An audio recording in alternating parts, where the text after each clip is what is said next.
Crochet संजात आसः। अब एक प्रश्न है, जब इतने प्रेम से कीर्तन कर करके बुलाती हैं, रो रो के बुलाती हैं, फिर ठाकुर जी को पकड़ना क्यों चाहती?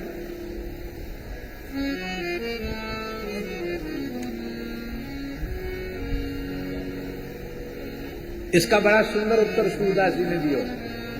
सूरदास जी कहते, माखन खात अचानक पावो, भुज धरी उरही छिपावो। जेठ भर लाऊं ठाकुर जी की, मन में यह विचार करत हरि, ब्रज घर घर सब जाऊं।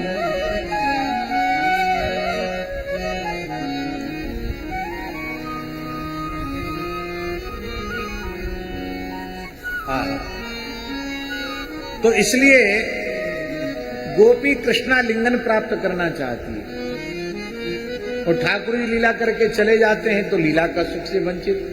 तो देर तक ठाकुर जी के साथ लीला सुख का आस्वादन हो, एक बार फिर शिकायत करने नहीं जाती यशोदा जी के आनंद महल में। शिकायत तो बहाना है, वो लाला का मुखचंद्र देखने जाती हैं, उनकी मधुर माखन चोरी लीला का कीर्तन करने के लिए जाती हैं और ये भाव भंगिमा देखने जाती हैं कि अपने लाला की लीलांकुश के मैया को मुखारविंद कैसे होएगा, मैया की कैसी भाव भंगिमा होगी, वह को देख हुए जाती है।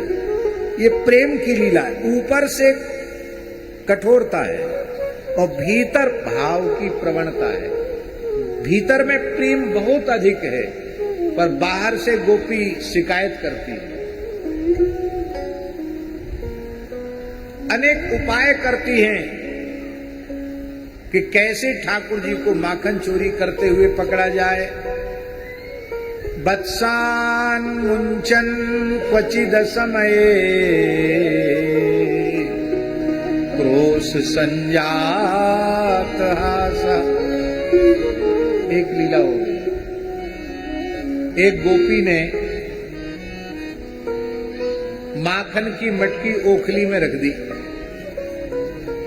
और ओखली के ऊपर मूढ़ा डाल दिया, आसन डाल के बैठ गई। ठाकुर जी सखान के संग पधारे तो गोपी ने कहा, आओ आओ लाल जी पधारो, या गर्विनी की कुटिया में, गर्विनी के घर में आप आए हो, आपने बड़ी दया करी, पधारो प्रभु। अपनी चोर मंडली के साथ आए हो, बड़े सौभाग्य की बात है। देखो लाला, या घर में जो कछु है सो सब कछु तेरो है, या में चोरी की आवश्यकता ना है। जब सब कछु तेरो है तो तू प्रेम से हमारे सामने बैठ के भोग लगा। बस बात ये है कि माखन खोजनो पड़े, वो तो है यही घर में, पर तो खोजने में श्रम करना पड़ेगा भैया।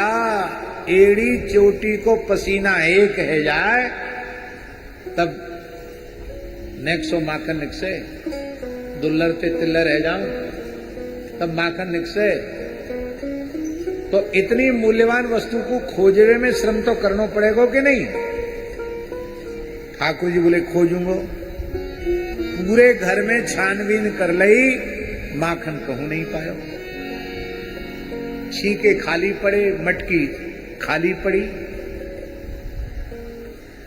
ठाकुर जी ने विचार किया, ये गोपी बैठी बैठी काय को बतरा रही है, ये ठाड़ी क्यों नहीं है रही है, और खुशबू तो माखन की यहीं से आ रही है।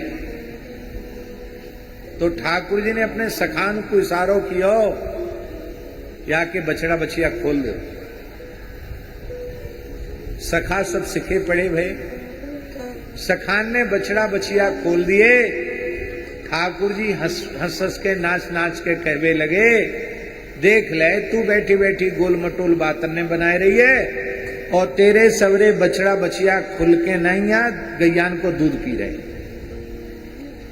अब हमारी सबरी बछड़ा बछिया दूध पी रहे हैं और संध्या को गैया दूध नहीं देंगी, तो बेचारी गोपी दौड़ी। अब एक दो बछड़ा बछिया हो तो पकड़े जाएं, बांधे जाएं। ब्रजवासन के पास बहुत गोधन है, एक को पकड़े दूसरे छूट जाए बछड़ा बछिया। ठाकुर जी मूढ़ा पे बैठ गए, माखन की कमोरी गोद में रख ली और प्रेम से माखन आस्वादन कर रहे हैं, खाए भोग लगाए रहे हैं और अपने सखान को माखन खवाए रहे हैं। जब तक गोपी बांध तो सकी नहीं बछड़ा बछिया, निराश है कि आएगी। यहां आए के कहा देखे कि ठाकुर जी मूढ़ा पर विराजे हैं, माखन को भोग लगाए रहे हैं, सखान को खवाए रहे हैं। संजात हास, इस लीला को देखकर आनंद विभोर हो गई। बोले लाला तू बहुत चतुर है, अरे ये कोई खोजवे की बात भाई, हमारे सबरे बछड़ा बछिया तेने खुलवाए दिए। ठाकुर जी बोले देख ले गोपी, जो जीव ज्यादा चतुराई हमारे संग करे ना, वह को फल यही मिले, वह परिणाम यही मिले। तो बढ़िया ते आसन डार के हमारी सखा मंडली के सहित हमको जिमाम थी, तो कम से कम संध्या को तेरी गैया दूध तो दे देती। ठाकुर जी अंगूठा दिखा के हंसने लग जाते, चिढ़ाने लग जाते हैं। गोपी वह झांकी अपने हृदय में सदा सर्वदा के लिए उतार लेती है। बड़ा सुंदर अर्थ किया है जीव गोस्वामी जी महाराज ने। वो कहते हैं ये लीला क्या है, ये वस्तुतः अविद्या से अविद्या के खूंटा से बंधे हुए जीव रूपी बछड़ा को कर्म बंधन से जब ठाकुर जी मुक्त करना चाहते हैं तो ऐसी लीला करते हैं। ये बछड़े कौन है? बछड़े जीव हैं। खूंटा अविद्या का है, कर्म की रस्सी है, पर जब ठाकुर जी चाहते हैं तो अभी जीव के मुक्त होने का समय नहीं आया, पर ठाकुर जी कृपा करते हैं तो उसी क्षण जीव को संसार चक्र से छुटकारा दे देते। पर एक विशेष बात है श्रीकांत जी, तो विशेष बात यह है कि ठाकुर जी खुद नहीं खोल रहे हैं, अपने सखाओं से खुलवा रहे हैं। इसका मतलब है जीवों का कर्म बंधन भगवान काटते तो हैं, खोलते तो हैं, पर खुद नहीं खोलते हैं। अपने आत्मस्वरूप संतों के माध्यम से जीवों के कर्म बंधन को काट देते हैं। खुद नहीं खोले, सखाओं से खुलवाया। ये सखा सब संत हैं। हमने एक दिना कही कि ब्रजवासी को संत बनने की आवश्यकता नहीं है, ब्रजवासी जन्म से ही संत है। ये ब्रजवासियों का अहंकार पुष्ट करने के लिए हम नहीं बोल रहे हैं। सहज भगवान में जिनकी प्रीति है वो सब संत है।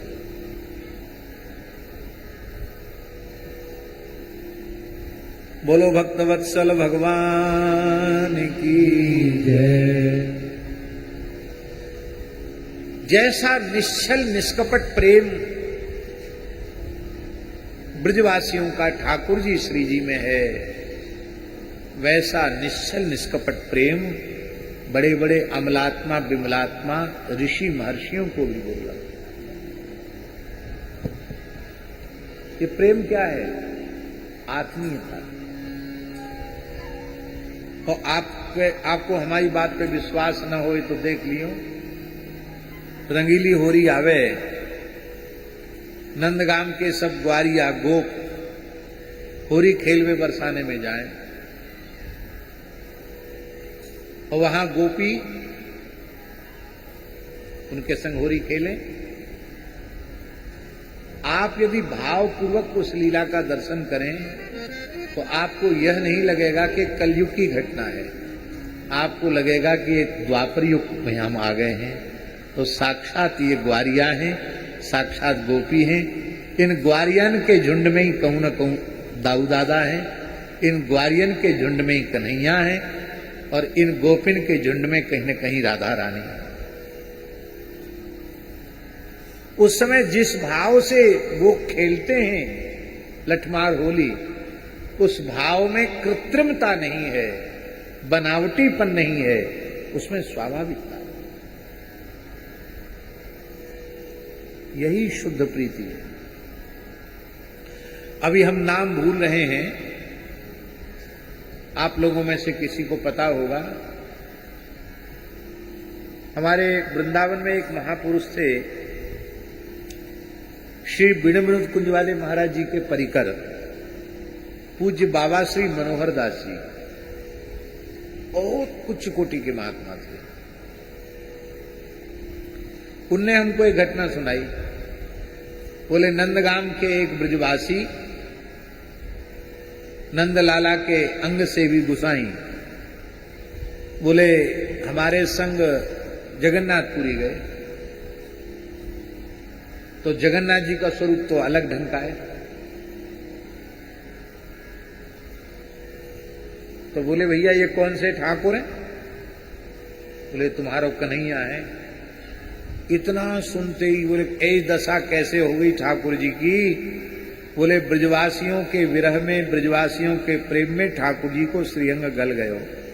इतना सुनते ही वो बता रहे थे कि उन गुसाई जी को इतना भावावेश हुआ और वो कितनी तेजी से आवेश में दौड़कर जगन्नाथ जी से लिपट गए और रोके कहें लाला चल नंदगाम में चल। कहा कर रहा हो तू यहां?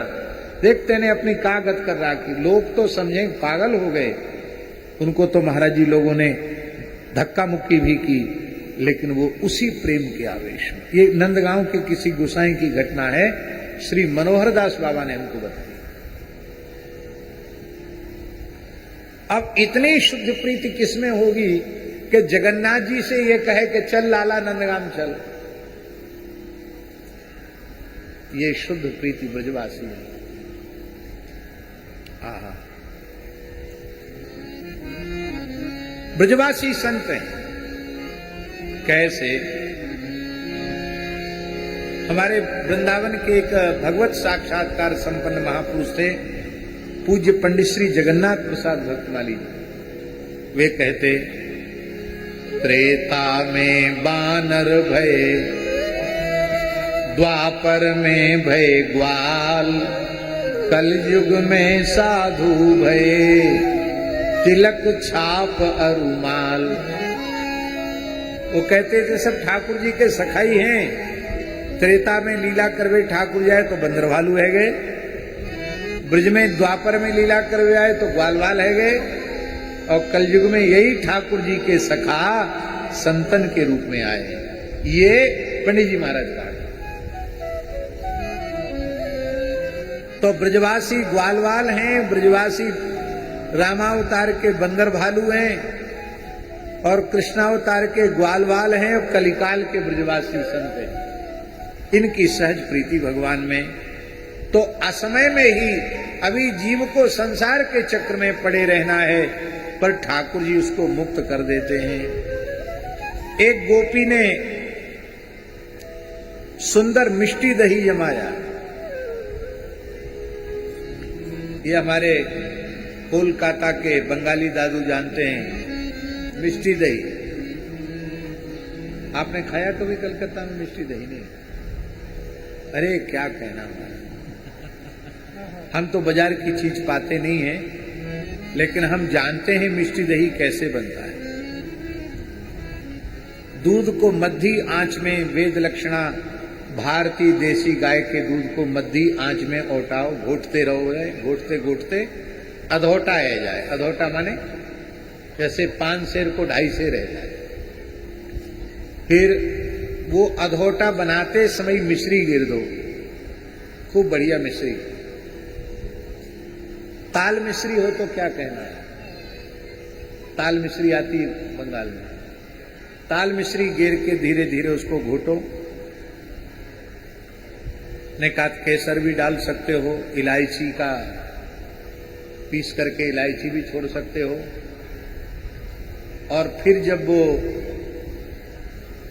थोड़ा सीरा हो जाए, ठंडा हो जाए, गुनगुना हो जाए, तो उसको फिर कोरी मिट्टी की हंडी में वस्त्र से पोंछ करके डाल दो। उसी समय जामन डाल दो, जामन देके मिला दो, फिर आप रख दो उसको।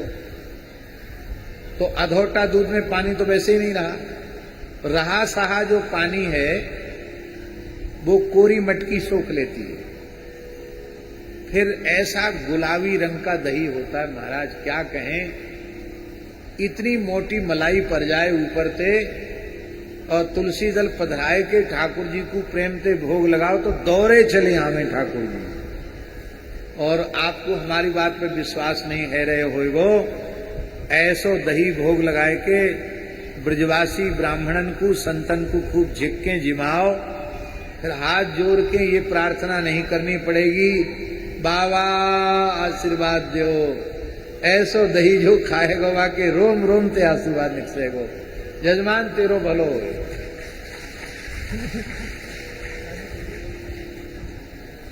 ऐसी सुंदर मिष्टी दही गोपी ने मीठा दही जमाया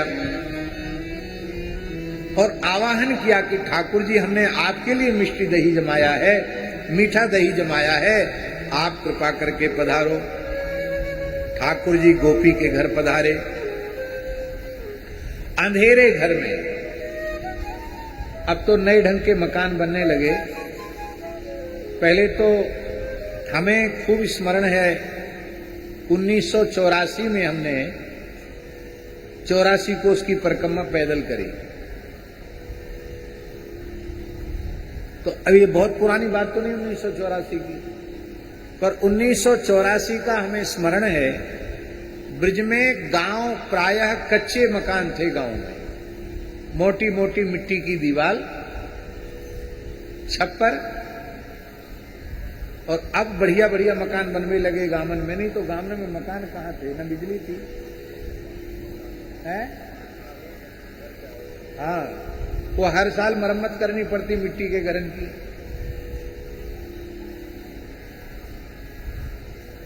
तो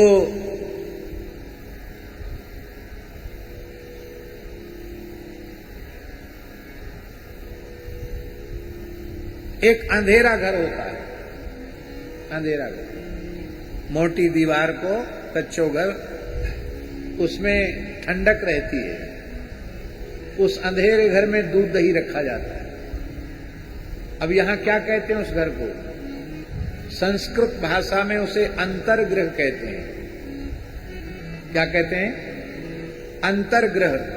कहीं कहीं उसको मड़ा बोलते हैं, मड़ा। तो उस घर में, अंधेरे घर में बालकृष्ण प्रभु प्रविष्ट हुए। और वहां उजेले की जरूरत नहीं है, उनकी श्री अंग की कांति से ही अंधेरा घर जगमगा गया। फिर मणियों के आभूषण मैया ने धारण कराए हैं। श्रीअंग से प्रस्फुटित है कि मणियन की किरणें बिखर रही हैं, और अपने ही श्रीअंग के मणिन के प्रकाश में ठाकुर जी ने खोज ली नहीं कि माखन की मिष्टी दही कहाँ रखे हो भयो है। तो ठाकुर जी एक पीढ़ा पे तो बैठ गए और मिष्टी दही के भांड को खोल के ऊपर की 2-3 सूत मोटी मोटी जो दही की मलाई है, उस मलाई को भोग लगाए हुए लगे। तब तक गोपी ने आए के ठाकुर जी की कलाई पकड़ ली। स्तेयम स्वादवत्यथ दधिपया कल्पितैस्तेय योगैः। जब गोपी ने ठाकुर जी की कलाई पकड़ी तो ठाकुर जी बोले, मैया मेरो हाथ काय को पकड़ रही है? बोरे बन गए। गोपी बोली, मैं तेरी मैया नहीं हूं, मैं यशोदा ना हूं, मैं ब्रज गोपी हूं।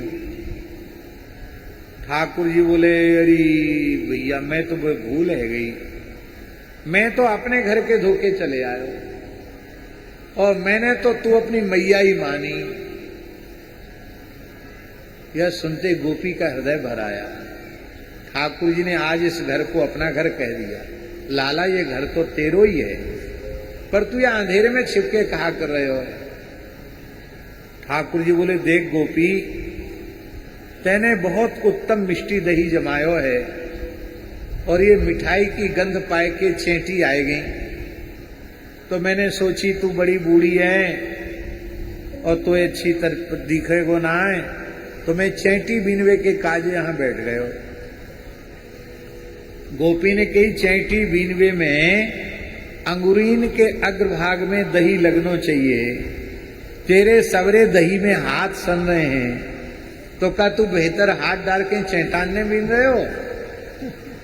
ठाकुर जी बोले, री गोपी तू तो बहुत ऐसा लगे बकालात पढ़ के आई हो। अरे ये जो मैया ने पद्मराग मणि के कड़ूला पहराए ना, ये सूर्य की किरणन सो तपके उष्ण है गए, गर्म है गए, कलाई में जलन परवे लग गई। काऊ अच्छे गुणी वैद्य ने बताई, दही की तासीर ठंडी होए। सो इन कड़ूलान ने ठंडो कर रहे हो, यही सो हाथन में दूध लग गयो, दही लग गयो। गोपी बोली, तेरे मुहड़े में दही कैसे लग रहे हो? बोले, देख, जब मैं दही की चैंटी बीन रहे हो ना, तब एक चैंटी चढ़ते चढ़ते चढ़ते चढ़ते चढ़ते चढ़ते। गोपी बोली, कब तक चढ़ेगी? खाली बोलो चढ़ते चढ़ते चढ़ते चढ़ते। अरे टोके मत, बात ठिकाने तक तो पहुंचन दे। तो चढ़ते चढ़ते चैंटी जैसे ही मुहड़े तक पहुंची, अब मैं बात हटाम तो नहीं, तो मुहड़े में घुसी चली जाती। मैंने जैसी चैंटी ये हटायो, दही अधरन पे लग गयो। अब तू ही बता, दही जैसी अमृत वस्तु होठन पे लग जाए तो वाय चाटवे में कहीं निषेध लिखो भयो का कि दही नहीं खानो चाहिए?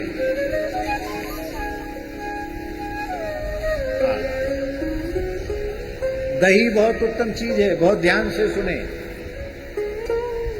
भैंसा के पड्डा, भैंसिया के पड्डा बनोगे, पड़िया बनोगे तो ही दूध पीने को मिलेगा। बछड़ा बछिया बनोगे तो दूध पीने को मिलेगा। भेड़ बकरी के बच्चा बनोगे तो दूध पीने को मिलेगा। गदही के बच्चा बनोगे तो भी दूध पीने को मिलेगा। सुअरिया के बच्चा बनोगे तो भी दूध पीने को मिलेगा। पर दही तो हम लोगों को ही खाने को मिलता है। इन सबको दूध पीने को मिलता, दही खाने को नहीं मिलता है। दही तो मनुष्य को ही उपलब्ध होता है, इसलिए दूध से उत्कृष्ट दही है। अब हम लोगों का दूध दही का खाना बंद हो गया। गोपालन से भारत के लोग विमुख होते चले जा रहे हैं। आधुनिकता का प्रभाव बहुत अधिक बढ़ता चला जा रहा है। मैं पुनः आप लोगों से प्रार्थना करूं, गव्य पदार्थों का भोजन घर घर में शुरू हो जाए, गो आधारित कृषि हो जाए और पौष्टिक गव्य पदार्थ का आहार हमको घर में मिलने लग जाए, तो हम बीमार ही नहीं पड़ेंगे। हमारी शक्ति अलग होगी।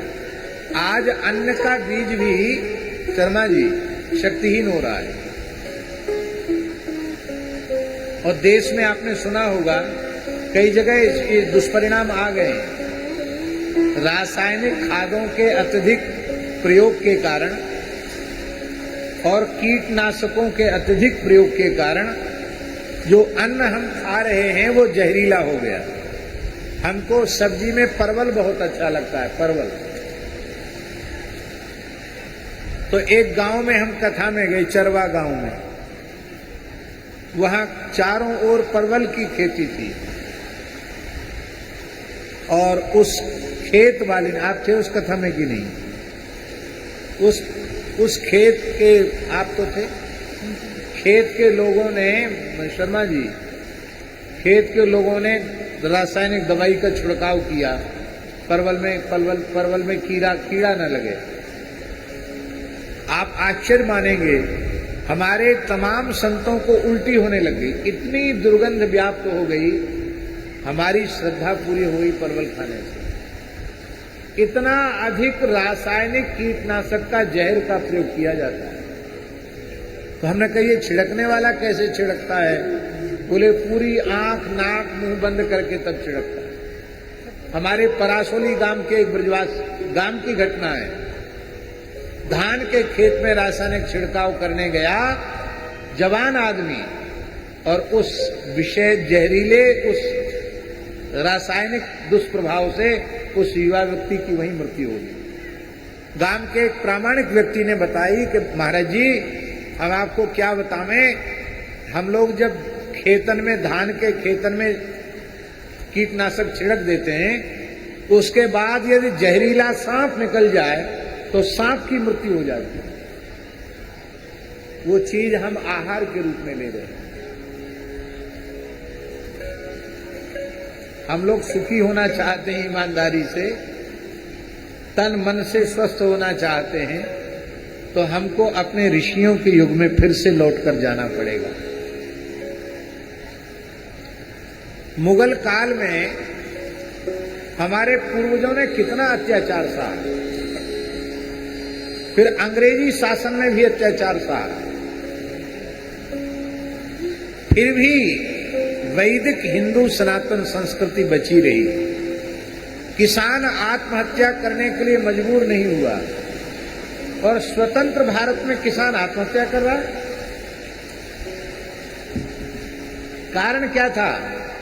कारण यह था, हमें बीज बाजार से नहीं खरीदना था, बीज हमारा अपने घर का था। खाद हमें किसी सरकार से नहीं खरीदना था, सरकारी दुकान से नहीं लेना था।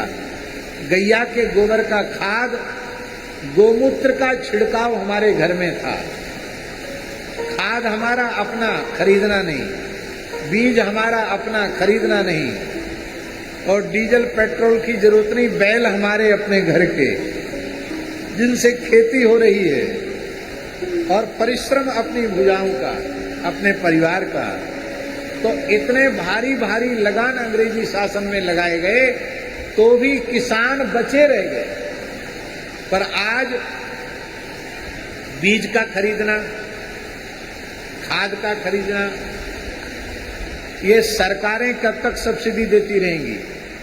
ईमानदारी से बताओ, आप तो एक अंग हो। ये जो डीजल पेट्रोल, इसी से तो ये जो रासायनिक खाद इसी से बना है। ये कब तक आप धरती से निकालते रहोगे? और तब तक यदि आपका गोवंश समाप्त हो गया, तो आपके पास फिर खेती करने का साधन क्या बचेगा? ये तो विचार करो। तो अभी भी देश में बड़ी संख्या में गोवंश है, उसको संरक्षित करते हुए हम लोगों को प्राचीन कृषि व्यवस्था में लौटना चाहिए। भगत जी, हम इतना आग्रह जरूर करते हैं कि पूरी खेती में संभव न हो सके तो अपने घर के खाने के लिए जो साग सब्जी पैदा करें या अन्न पैदा करें, वो बिना रासायनिक खाद के हो, शुद्ध भारतीय देसी गाय के गोबर के खाद से हो। अभी हमारे जड़खोर गोधाम के आसपास के गांव के लोग धीरे धीरे गोबर का महत्व समझ रहे हैं, और यद्यपि हमारे वृंदावन के हिसाब से तो बहुत सस्ता है। यहां तो जड़खोर गोधाम में ऊपर तक भरी हुई ट्रॉली 800 रुपया, और भरवा के हमारी गौशाला जेसीबी से भरवा रही है, केवल इसलिए कि ब्रजवासी गो आधारित कृषि के लिए उत्साहित हैं, और उसका दिव्य परिणाम लोगों में आ रहा है। जिनके खेत ऊसर बंजर हो रहे थे, वो भी खेत में अन्न पैदा हो रहा है।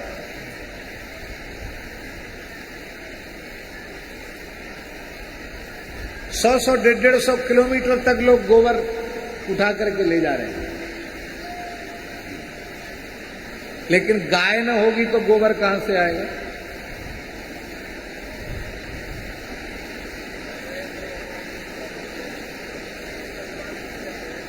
हाँ, खूब आनंद हो रहा है। अभी 2-4 दिन से गर्मी खूब थी, आज खूब रहे। आज गिरिराज पूजन है, बाबा कह रहे हैं हमारे हरदेव बाबा, तो गिरिराज पूजन की तैयारी है रही है।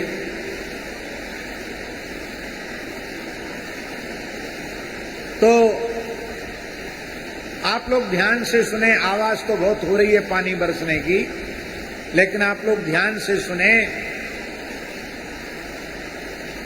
ठाकुर जी ने कहा कि दही जैसी अमृत वस्तु मुख पे लग जाए तो वाकू चाटवे में दोष तो नहीं है, और तो हमारो दही खाए वो बुरो लग रहे हो है। तो ले ठाकुर जी ने आंचल खींचा और मोहड़ो पोंछ लियो, हाथ पोंछ लिए। गोपी के हृदय में तो प्रेम है, बोले मेरी मटकी जूठी कर दी नी, मेरो वस्त्र जूठो कर दियो, खराब कर दियो, और मीठी मीठी बातन ने बनाए रहे हो है। आवई अवई में मैया के पास ले चलूं और मैया ते कहूं, नंद महल में ले चलूं। ठाकुर जी को हाथ पकड़ लियो। ठाकुर जी बोले देख गोपी, तेरे पाम छीऊं, तेरी दंडोत करूं, तू अपने घर को सबरो काम धंधो हम पे करवाए ले, पर मैया के सामने हमारी शिकायत मत कर, मैया से हमारी शिकायत मत कर। गोपी बोली आज तो मैं ले जाऊंगी। ठाकुर जी बोले मैं सत्य संकल्प हूं, मैं यदि संकल्प कर लूं ना तो तू 10 जन्म ले ले तो ना ले जा सके।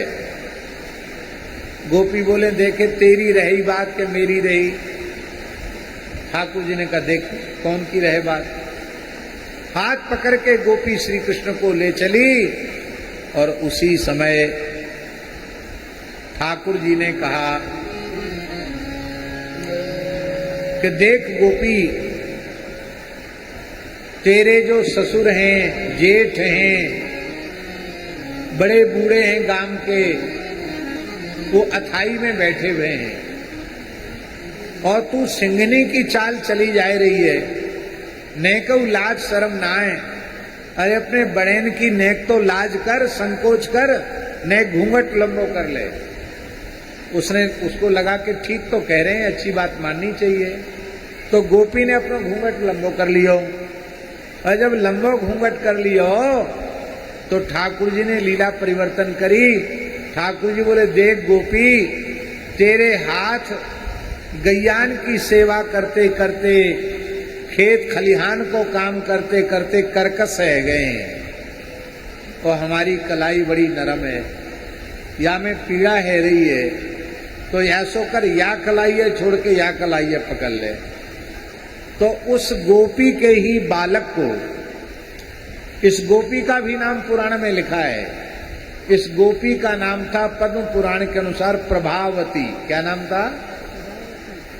तो प्रभावती गोपी के ही पुत्र को ठाकुर जी ने बुला लिया इशारे से। अब वो ठाकुर जी का समवयस्क ही था, समान अवस्था का ही था। वो पीछे पीछे चलवे लग गए। ठाकुर जी ने कही ले या हाथ छोड़ के या हाथ पकड़ ले, तो अपना हाथ तो छुड़ा लिया, उस प्रभावती गोपी के बालक के हाथ को ही उसके हाथ में पकड़ा दिया, और स्वयं ठाकुर जी वहां से भाग के नंद महल में प्रविष्ट रह गए और सैन कुंज में जाके पौड़ गए। सोनो नहीं, शयन नहीं करनी, नाटक करना सोएवे को। और थोड़ी देर में ठाकुर जी रोएवे लग गए। लाल जी की रोएवे की आवाज जब मैया ने सुनी तो मैया बोली कन्हैया तू भीतर पर्यो पर्यो रोए रहे हो का? हाँ मैया। अरे मैं तो सोच रही कि तू बाहर खेलवे गयो, तू कहूं ना गयो? मैया आज तेने सवेरे कलेऊ कराए के भेजो तो सही, पर मेरी तबीयत कछु हल्की नरम ही तबीयत, तो मैं आए के लेट गयो। तो रोए क्यों रहो? और मैया कछु मत पीछे पूछे, 2 बिलैया लड़ते लड़ते मेरे ऊपर गिर गई, खौसा मार के चली गई, या लिए रो रहे हो? और दूसरो कारण बड़ी जोरन की भूख लग रही है। मैया ने कही, अरे दारी बोलैया कहाँ से चली आई, प्रेम से फूफू किया। माताएं कहती ऐसे करती हैं, बालकों को संतोष हो जाता कि हाँ दवाई हो गई, मलहम पट्टी हो गई। गोद में लिया, माखन रोटी खाने की ठाकुर जी ने इच्छा व्यक्त की और बड़े प्रेम से माखन रोटी ठाकुर जी पाने लगे। इधर प्रभावती गोपी अपने ही बालक को पकड़ करके ले आई। अब एक प्रश्न आपके मन में उठ सकता है कि इतनी दूर तक अपने ही बालक को पकड़ के ले, उसको ये होश नहीं आया घूंघट हटाने का? अरे भाई, श्री कृष्ण का स्वप्न में किसी भाग्यशाली को दर्शन हो जाए तो वो बावरा सा हो जाता है, और जो साक्षात परब्रह्म श्री कृष्ण का हाथ पकड़े हो उसके भीतर क्या आनंद होगा, उसका वर्णन कोई वाणी का विषय है क्या? जाहे लगन लगी घनश्याम की, धरत है पग परत है कितहु, सुध नहीं तन छाया घाम की, जाहे लगन लगी घनश्याम। नारायण बौरी भई डोले, रही न काहू काम की, जाहे लगन लगी घनश्याम की। तो गोपी को कैसे पता चले कि हम कौन को हाथ पकड़े हैं? गोपी बोली, देख मैया, आज तेरे लाला को रंगे हाथ पकड़ के लाई हूं। मैया बोली, कहा कह रही है? हमारो लाला तो सवेरे ते कहूं गए हुई ना है, अवई सोए को ठोए। लाला देख ये कहा कह रही है। ठाकुर जी माखन रोटी खाते हुए आंगन में पधारे और बोले, देख ले मैया, हमारे घर में 9 लाख गैया दूध देवे वारी है, कितनो दही होए कितनो माखन होए, छाछ धरवे की तो जगह ना है। छाछ कुंड है नंदगाम में, छाछ कुंड है कि नहीं? तो छाछ धरवे को तो बर्तन नहीं, तालाब भरे रहे छाछ के। तो याई के बालक घर में चोरी करे, नाम हमारो लगे। अब गोपी को आश्चर्य हुआ कि श्री कृष्ण तो सामने खड़े हैं, मैं हाथ किसका पकड़ो? अब होश आया तो अपना घूंघट हटा के देखा तो अपना ही बालक। तो गोपी को बड़ी गुस्सा आई। गोपी ने एक थप्पड़ जमाई अपने बालक के मोहड़े पे। क्यों जमाई थप्पड़? इसलिए जमाई कि गोपी का कृष्ण प्रेम इतना अद्भुत है कि गोपी अपने और श्री कृष्ण के बीच में किसी को सहन नहीं करती। और यदि सच्चा प्रेम है तो बीच में कोई सहन होता भी नहीं।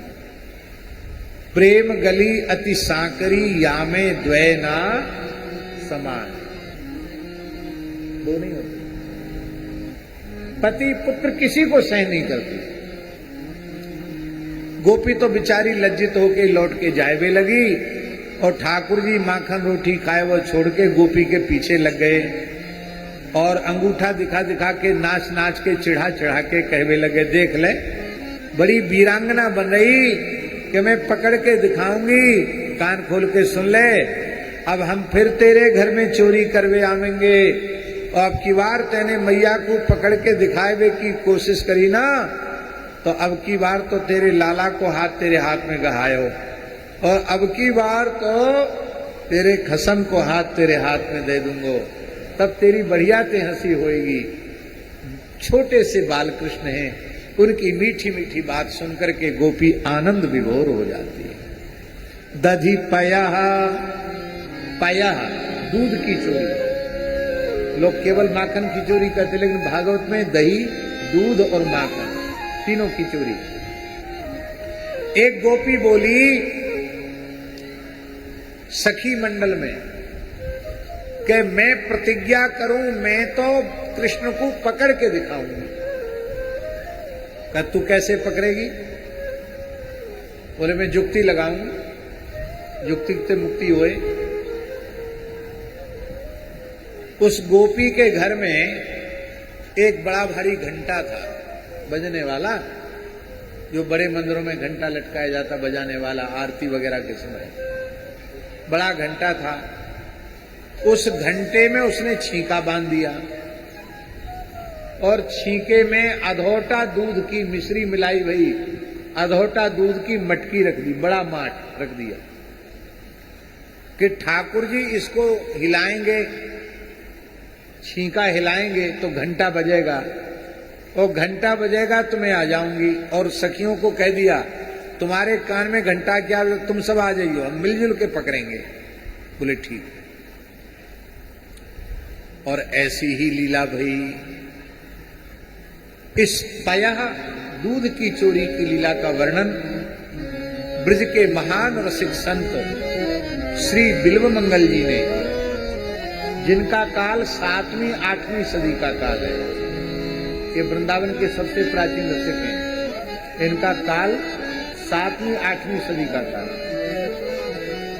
वृंदावन में समाधि है बिल्वमंगल जी के, दर्शन करे होंगे आपने, गोपीनाथ बाजार में समाधि। कृष्ण करणामृत ग्रंथ में इस लीला का बिल्वमंगल जी ने वर्णन किया है। पीठे पीठ निषण्ण बालक गले, तिष्ठन् स गोपाल को, यंत्रान्तस्थित दुग्ध भाण्डमभ विद्याच्छाद्य घंटावरम्, वक्त्रोपान्त कृताञ्जलि कृतशिरः, कंपं पिबन्यः पयः, पायादागत गोपिका नयनयोर गंडूषपूतार। ठाकुर जी गोपी के घर में गए तो देखा मटकी तो ऊपर में है, तो पीठे पीठ निषण्ण, पीढ़े के ऊपर पीढ़ा पधरा है। उन पीढ़ों पे ग्वाल मंडला को खड़ा किया, ग्वाल वालों के कंधे पर ठाकुर जी ठाड़े है गए, झांकी को दर्शन करो। और फिरऊ छीको ऊपर है। तो ठाकुर जी ने अपने पेट से लकुट निकाली और लकुट से छिद्र करना चाहते थे। तब तक सखा बोले, लाला शीघ्रता कर, नेचे उतरिया। ठाकुर जी बोले क्यों? अरे तू देखे ना, ये छींको घंटा में बंध रहे हो, छींको हिलेगो, घंटा बजेगो, पर लट्ठन की मार पड़ेगी। ठाकुर जी बोले भाई इतने परिश्रम कियो है, तो या परिश्रम को हम व्यर्थ नहीं जान देंगे। तो ठाकुर जी क्या बोले, तुम सब शांत रहो, मैं घंटा से बातचीत करूं। ठाकुर जी बोले 1 घंटा। आप लोग मन में ऐसा न सोचें कि घंटा तो जड़ है, ठाकुर जी घंटे से बात कैसे कर सकते हैं। एक पक्की बात समझ लो, पूरे विश्व विराट ब्रह्मांड में कहीं भी जड़ता नहीं है। जड़ता हमारी बुद्धि में है। संपूर्ण ब्रह्मांड में वह चैतन्य घन परमात्मा ओतप्रोत है। भगवान की चैतन्य शक्ति सर्वत्र समान रूप से समाहित है। इस कपड़े में धागे के अलावा क्या है? ऐसी इस पूरी विराट प्रकृति में परमात्मा के अलावा कुछ नहीं।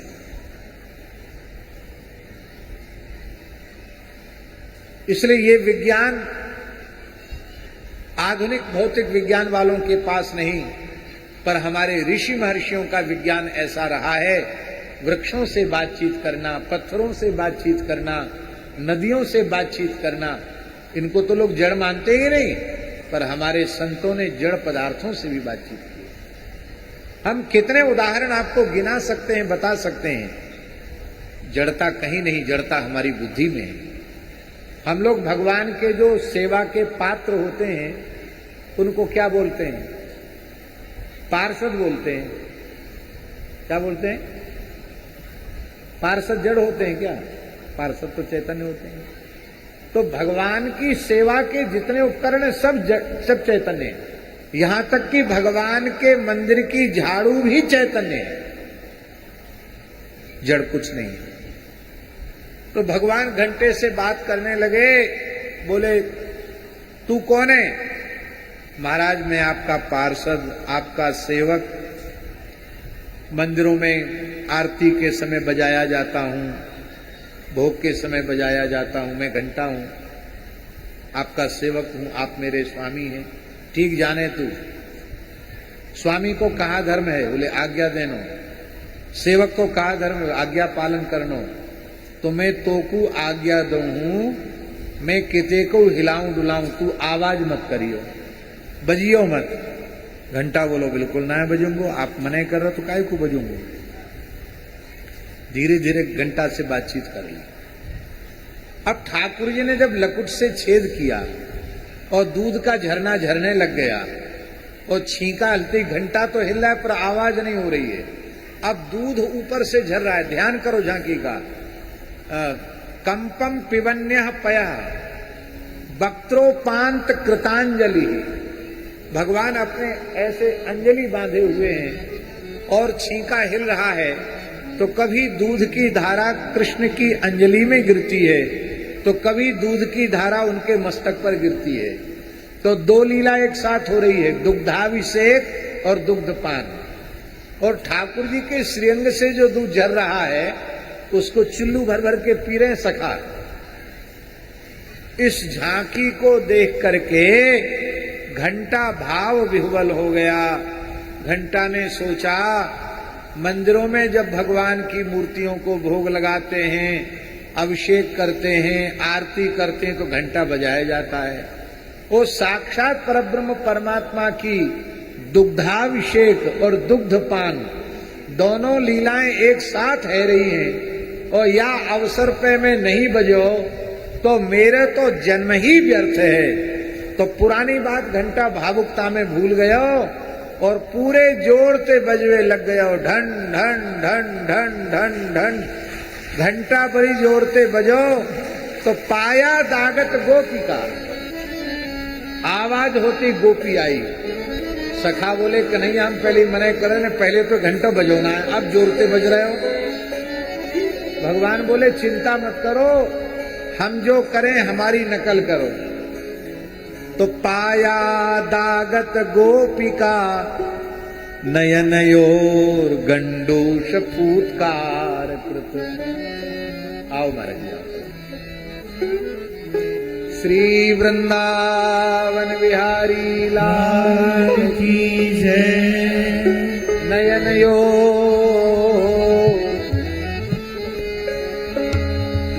गंडूष फूत्कार कृत।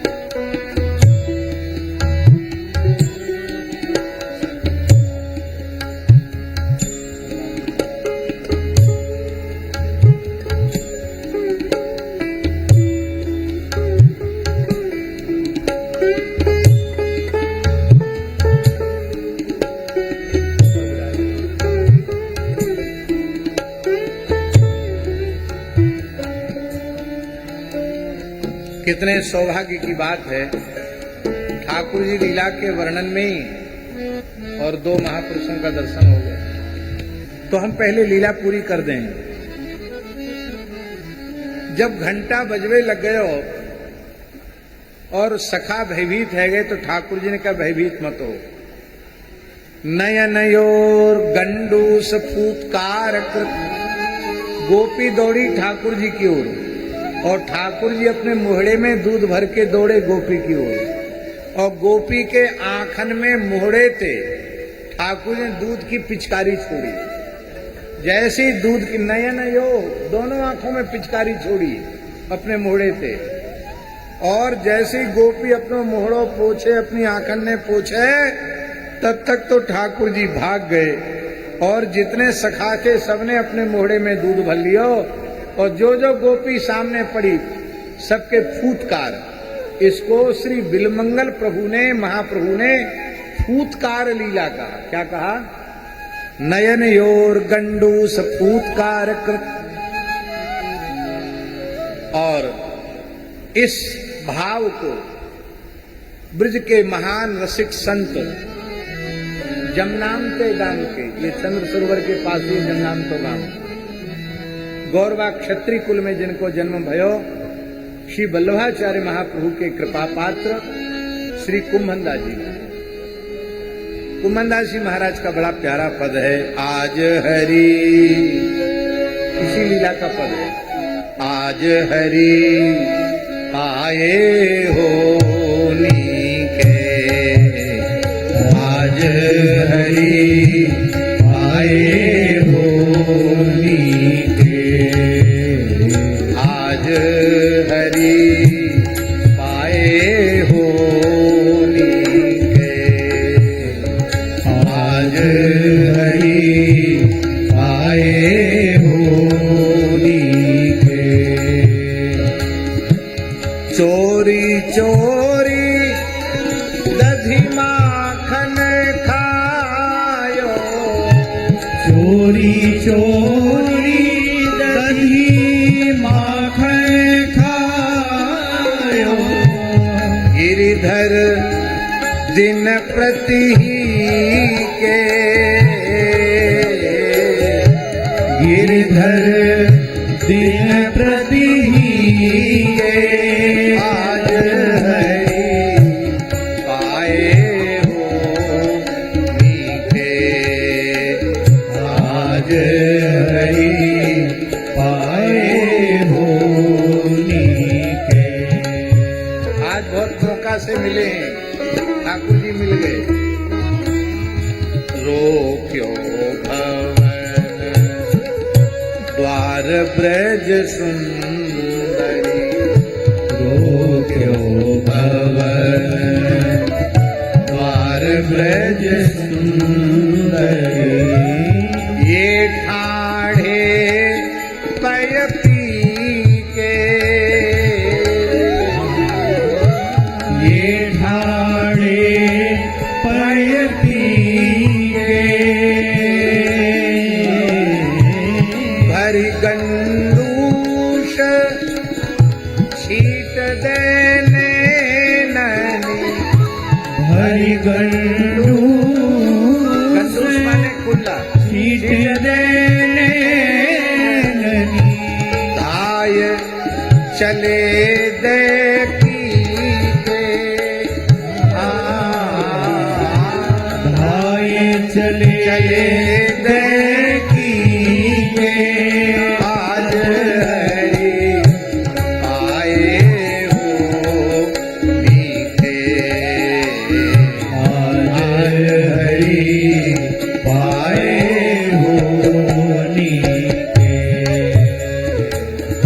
कुंभन दास प्रभु चले परे पंदना, कुंभन दास प्रभु चले परे पंदनी, जाने न दे हो भामते जी के, जाने न दे हो भामते जी के, पाए हो नीके, आज हरि पाए हो नीके।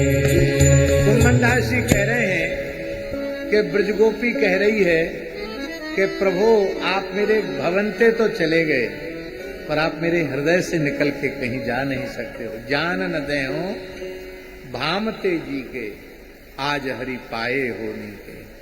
दधि पयः कल्पितैस्ते योगई, और क्या करते हैं, मरकान भोक्ष्यन, बंदरों को खिलाते हैं। रामावतार में बड़ी सेवा करी, उस समय कुछ खिला पिला नहीं पाए, अपने आप ही सबने अपनी भिक्षा का प्रबंध किया। तो ब्रज लीला में माखन चोरी में खूब झिक्के माखन खिलाते हैं। यहाँ मरकान शब्द भी है और मरकाय ददतम शिचि स्थितम शब्द भी है। तो मरकान बहुवचन है और मरकाय एक वचन है। जहां मरकान है वहां सब बंदर हैं, और जहां मरकाए एक वचन है वहां हनुमान जी हैं। तो विशेष लीला में हनुमान जी को बुलाते हैं, पंचायती भीड़ में नहीं बुलाते हनुमान जी को ठाकुर जी, अकेले में बुलाते हैं। तो मरकाय ददतम शिचिष्ठितम, अपने नंद महल में माखन चोरी करते हैं तो श्री हनुमान जी को भोग लगाते हैं। हम लोग कितने भाग्यशाली हैं, हनुमान जी को खूब लाड़ लड़ाने वाले सिंहपौर हनुमान जी के श्री निर्मोही झाड़िया के श्री महंत पूज्य श्री सुंदरदास जी महाराज कृपा करके पधारे हैं। और जो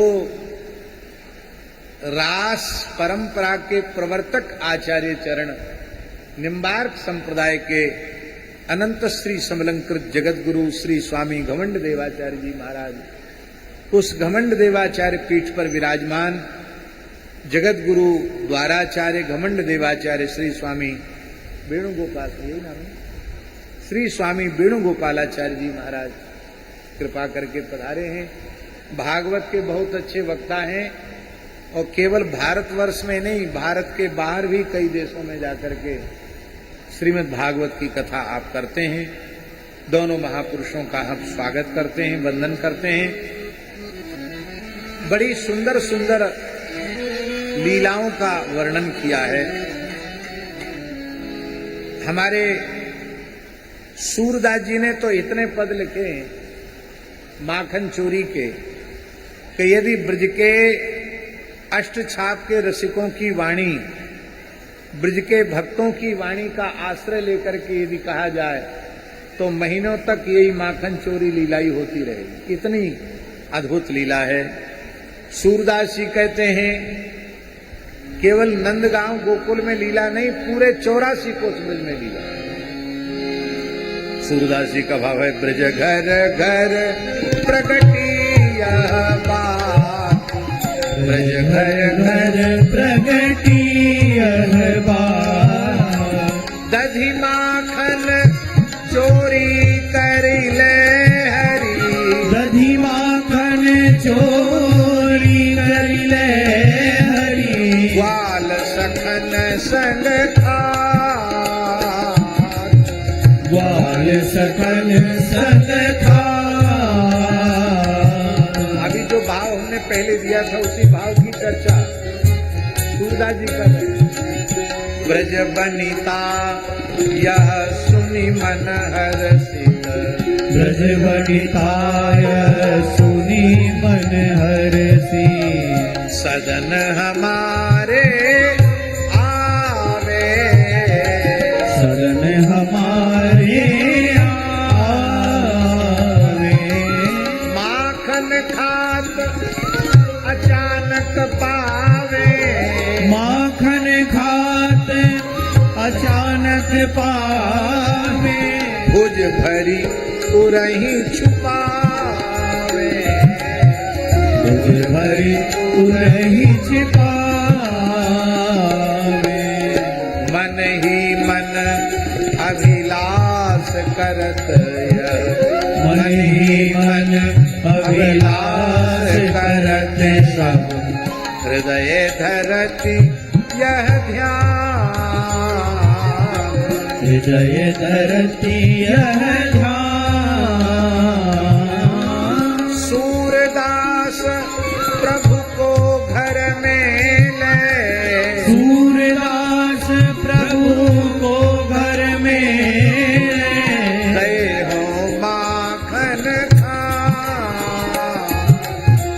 गए हो माखन खा, चली ब्रज घर घरनी यह बात, चली ब्रज घर घरनी यह बात, नंद सुत संग सखाली ने, नंद सुत संग सखाली ने, चोरी माखन खा, चोरी माखन खा, को कहती मेरे भवन भीतर, को कहती मेरे भवन भीतर, अवहि बैठे अवहि बैठे था, कहत मोहि देखी द्वारे, को कहत मोहि देखी डारे,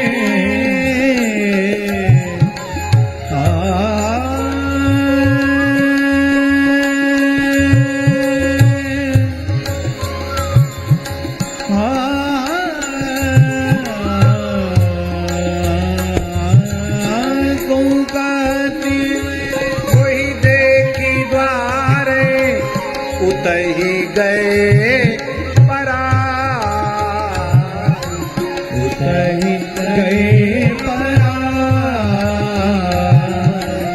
को कहत के ही भांति हरि को कहत यही भांति हरि को, देखो अपने धाम, देखो अपने धाम, तेरी माखन देऊं आछो, मेरी माखन देऊं आतो, खाय जितनो श्याम, आयो जितनो घर प्रगटीय बात, प्रगटीय बात, को कहती मैं देखी पाऊं, को कहती मैं देखी पायो, भरी धरो अखबार, हरि धरो अखबार, को कहती मैं बांधी राखो, को कहती ने बांधी राखो, हो सके निर्वार, हो सके निर्वाण,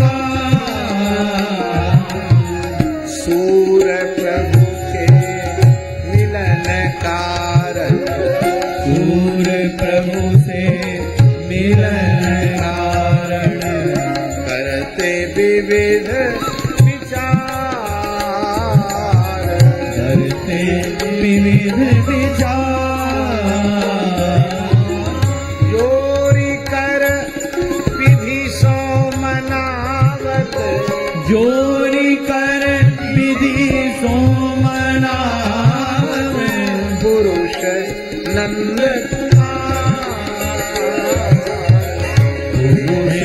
नंद कुमार, प्रगटीय बात, प्रगटीय प्रथम करे हरि माखन चोरी, प्रथम करी हरि माखन चोरी, ग्वालिन मन शिक्षा पूर्ण करी, ग्वालिन मन इच्छा पूर्ण करी, आप भये ब्रज खोरी, आप भय ब्रज खोरी, मन में यह विचार करत हरि, मन में यह विचार करत हरि, ब्रज घर घर सब जान, ब्रज घर घर सब जाऊं, गोकुल जन्म लियो सुख कारण, गोकुल जन्म लियो सुख कारण, सबके माखन खान, सबके माखन खान,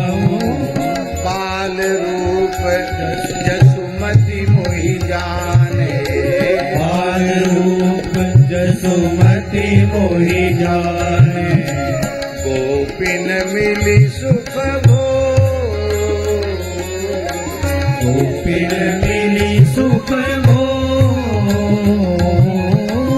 सूरदास यो कहत प्रेम सो, सूरदास यो कहत प्रेम सो। बाबा सूरदास यो कहत प्रेम सो, सूरदास यो कहत प्रेम सो। ये मेरे ब्रज लो, ये मेरे ब्रज लो। प्रथम करी हरि माखन चोरी, प्रथम करी हरि माखन, हरि माखन, हरि माखन। जय जय श्री राधे निताई गौ। गौर हरि बोल।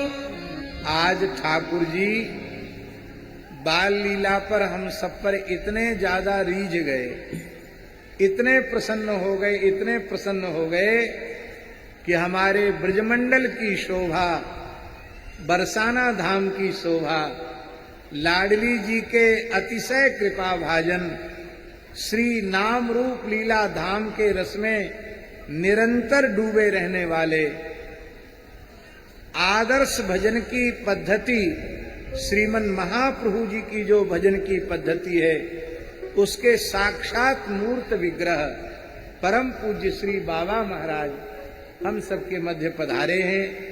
हम उनके चरणों में सादर दंडवत प्रणाम निवेदन करते हैं और पूरन भगत जी के सौभाग्य की सराहना करते हैं कि पूरन भगत जी का मनोरथ आज पूर्ण हो गया। ब्रज के सब संत कृपा करके पधारे हैं। श्री घमंड देवाचार्य पीठ के आचार्य चरण श्री महाराज जी पधारे हैं। वृंदावन सिंहपुर हनुमान जी वाले महाराज जी पधारे हैं। और कल ऐसे ही अकस्मात कथा के आरंभ में परम पूज्य श्री मान मंदिर वाले बाबा महाराज पूज्य श्री रमेश बाबा जी कृपा करके पधारे। ये आनंद है ब्रज का, ये आनंद बंबई कलकत्ता कहूं चले जाओ कहीं ना मिलवे बारो, ये तो ब्रज में ही मिले। इतने संतन के दर्शन आज यहाँ हो रहे हैं। निश्चित हम सबके ऊपर भगवान बहुत प्रसन्न हैं। कथा तो बहुत अनंत है, कथा का कोई पारावार नहीं है। भगवान ने मैया यशोदा के ऊखल बंधन को स्वीकार करके यमलार्जुन को मुक्त किया, प्रेम लक्षणा भक्ति प्रदान करके उन्हें कृतार्थ किया है। भगवान गोकुल से वृंदावन पधारे हैं, फल विक्रयणी को गोकुल में धन्य किया है। सबसे पहले भगवान ने वत्स चारण लीला आरंभ की है। उस वत्स चारण लीला में पहले वत्सासुर का वध किया है, फिर पूतना के भाई बकासुर का उद्धार किया है और इसके बाद अघासुर का उद्धार किया है भगवान ने। और अघासुर उद्धार के बाद शाक लीला में ब्रह्मा जी को मोहित करके ब्रह्मा जी ग्वाल बाल और बछड़े चुरा करके ले गए। 1 वर्ष तक भगवान ने बछड़ों का रूप धारण करके ग्वाल बालों का स्वरूप धारण करके ब्रज में लीला की है और ब्रह्मा जी के मोह का नाश हुआ। श्री ब्रह्मा जी ने बछड़े बालक वापस कर दिए और ब्रह्मा जी ने भगवान की बड़ी सुंदर स्तुति की है। काशी में एक बार ये स्तुति करने का अवसर मिला तो लगातार 4 दिन में हमने ये स्तुति ब्रह्मा जी की स्तुति की थी। लगभग 4 घंटा रोज बोलते थे। सच्ची बात है, 10वें स्कंद के लिए तो स्वतंत्र ही 1 सप्ताह चाहिए कम से कम, पर सप्ताह कथा में सबसे कम समय 10वें स्कंद को ही बचता है। और लोग तो गाना बजाना हंसाना रुलाना सब कर लेते हैं, तो कथा भी उनकी मुकाम पे पहुंच जाती है। और हम रोज 4-4, 5-5 घंटे, जन्म वाले दिन तो लगातार 6 घंटे तक कथा कही। लेकिन फिर भी हमारी गति बड़ी मंथर है, कथा बहुत पीछे चलती है। भगवान ने गोपाष्टमी को गो पूजन किया और गोचारण लीला करते समय भगवान ने तालवन में दाऊजी के द्वारा धेनुकासुर का उद्धार किया। महाराज जी, धेनुकासुर को भगवान ने खुद नहीं मारा, दाऊजी के हाथ से मरवाया। उसका रहस्य ये है कि धेनुकासुर का जन्म प्रहलाद जी के वंश में हुआ था। तो प्रहलाद जी की भक्ति पर रीझकर ठाकुर जी ने वचन दिया था कि तुम्हारे कुल खानदान में कोई दुष्ट से दुष्ट भी उत्पन्न हो जाएगा तो भी तुम्हारी भक्ति का स्मरण करके मैं उसका वध नहीं करूंगा। भगवान कैसे भक्तवत्सल हैं, भगवान की अपने भक्तों में कैसी अगाध प्रीति है, कितनी अद्भुत बात है। तो भगवान ने दाऊ दादा से कहा कि इसका उद्धार तुम करो। दाऊ दादा ने धेनुकासुर का उद्धार किया। बाकी जो अन्य उसकी सेना में थे गर्दभ वेशधारी राक्षस, उनका उद्धार भगवान ने किया। श्री यमुना जी को काली नाग के विष से मुक्त किया। काली के फणों पर नृत्य करके भगवान शिव को भी आनंदित कर दिया, क्योंकि भगवान शिव सदा सर्वदा से तांडव नृत्य करते हैं। पर सूरदास जी कहते तांडव गति मुंडन पर नर्तित बनमाली। ठाकुर जी ने तांडव गति से नृत्य करके भगवान शिव को भी मोहित कर लिया। भगवान शिव कहने लगे हम तो पता नहीं कब से तांडव नृत्य कर रहे हैं, लेकिन हे प्रभु, काली के फणों पर आपको तांडव नृत्य करते देखकर हमारा सर्वस्व आपके चरणों में न्यौछावर है। बड़ी अद्भुत भगवान की लीला है। इसके बाद भगवान ने दावाग्नि का पान करके ब्रजवासियों की रक्षा की। मुंजवन में आग लग गई।